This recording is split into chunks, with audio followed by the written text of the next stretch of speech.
Δημοτικοί Σύμβουλοι, κύριε Πρόεδρε του Συλλόγου, κυρίες και κύριοι, χαίρομαι ιδιαίτερα που είμαι σήμερα εδώ στην Παραλίμνη, στα Παραλίμνια που είναι ένας θεσμός.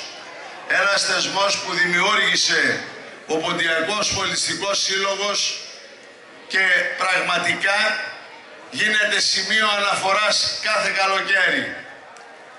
Άκουγα προηγουμένως τα παιδιά του Διοικητικού Συμβουλίου αλλά και όλους τους εθελοντές να προσπαθούν να βρουν τραπέζια.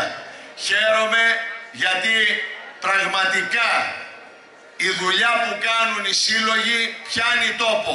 Αξίζουν συγχαρητήρια στον Πρόεδρο, στο Διοικητικό Συμβούλιο αλλά και σε όλους εσάς που στηρίζετε τους συλλόγους. Γιατί οι σύλλογοι είναι αυτοί οι οποίοι διατηρούν την παράδοσή μας, τα ήθη και τα έθιμά μας, βάζουν το δικό τους λιθαράκι στα πολιτιστικά δρόμενα του τόπου.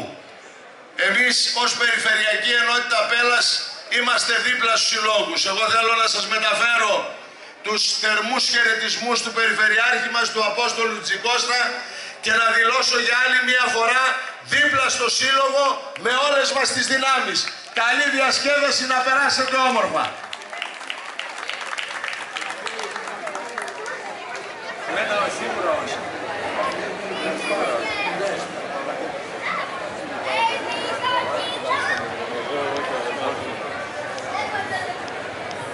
Ένα χειροκρότημα.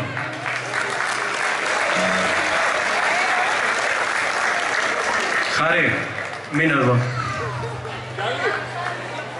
Και στον Πόλα Αλέξανδρο.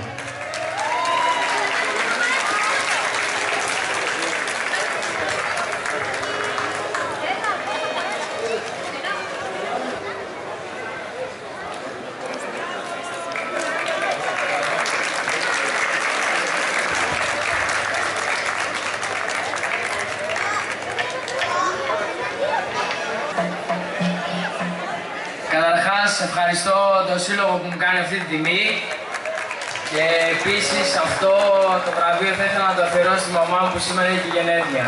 Να είστε καλά, ευχαριστώ πολύ.